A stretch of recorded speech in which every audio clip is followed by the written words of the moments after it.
What is going on, guys, and welcome to a brand new video. Today we're going to be breaking down why Kunkka is one of the strongest mid laners in the current meta and why he's just such a stable pick from the mid lane. And you can almost never go wrong in picking this hero when you really need this frontline team fighter type of hero that doesn't really provide a ton of damage early on depending on what build you tend to go for. But if you really want to go for damage, you tend to go for the Daedalus. But a lot of players I've been noticing have been going for the Radiant Shiva's build, and I think this build is really strong, especially if you know how to land your tidal waves and you know how to play around the Aghanim Scepter, which overall is one of the best abilities in the game just because it's AoE crowd control pretty much in a team fight where they've run out of BKBs, which is pretty much what you tend to wait for. Or if you want to really bait out their BKBs, you can also go for that, and then you use your ghost ship, which is such a really great ability for you to be able to sustain through a lot of damage. The actual damage of the ability and the stun isn't really that big of a deal, but if you can land it with a torrent, it is so much better. Torrent is such a good ability right now because even though you miss it, if the wave still hits him, you are still going to be doing damage, and that is what makes this hero a little bit back into the meta, as he wasn't able to do that before. And this just makes securing range creeps a lot easier,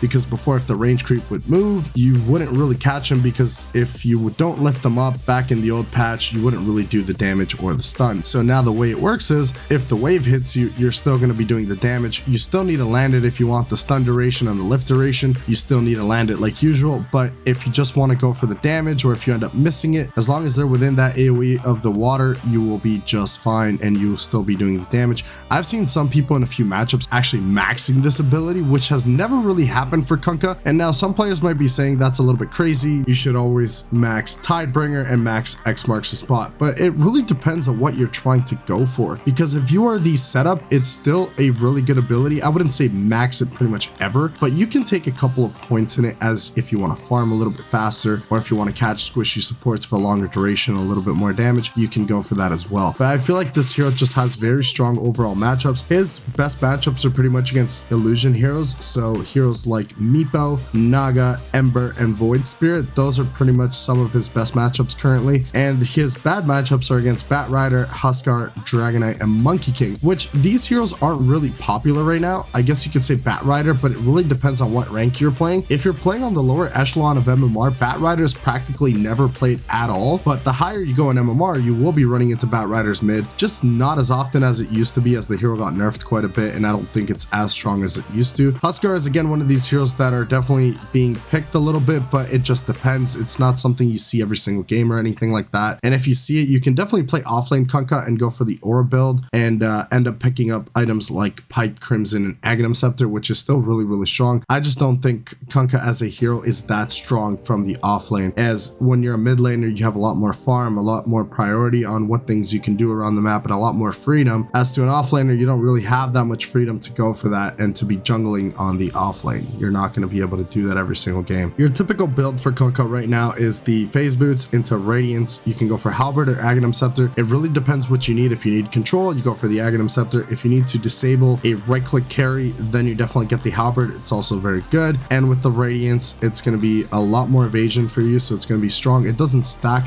that great anymore, but it's still pretty solid, and it's a pretty cheap item, and Sange is just always a good item on strength heroes like Kunkka. Then you can always double up and go back for Daedalus BKB depending on what you need for the game. And if you don't need a BKB, you can always go for Shiva's Guard, which is a strong item overall in the current meta, and it's a very nice item to have, as Kunkka's mana pool is a little bit weak, so it's going to give you that extra mana, that extra armor, and it's going to give that health regen reduction, which is very strong against lineups with heroes like Alchemist, Necrophos, and heroes that heal a lot. It's always going to be very strong. I'd definitely like to know in the comment section below, what do you guys think about Kunkka in the current meta? Have you guys been seeing a lot of Kunkkas? I've definitely been seeing a lot more than usual, which tends to be the case when a hero has been popping off a little bit more than normal.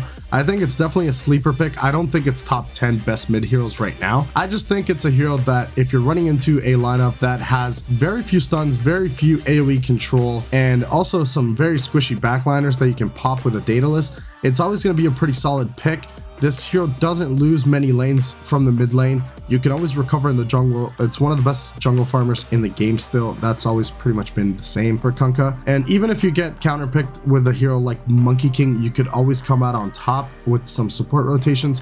as that hero can only dominate you in the laning phase. He's not going to take over the game unless you are feeding him completely out of control. But the matchup can actually sway in your favor depending on how you play it. If you land your Tidebringers and don't let him get Jingu, you can always play around that matchup. It's not completely unplayable. It just depends on the skill level of the Kunkka player versus the Monkey King. But overall, this hero tends to be rotating around 51 and 52% win rate, which is pretty solid for this hero, as this hero was below 50% win rate for the longest time. And it's a hero that not a lot of people were picking. So after the changes, a lot of people have been coming back to this hero.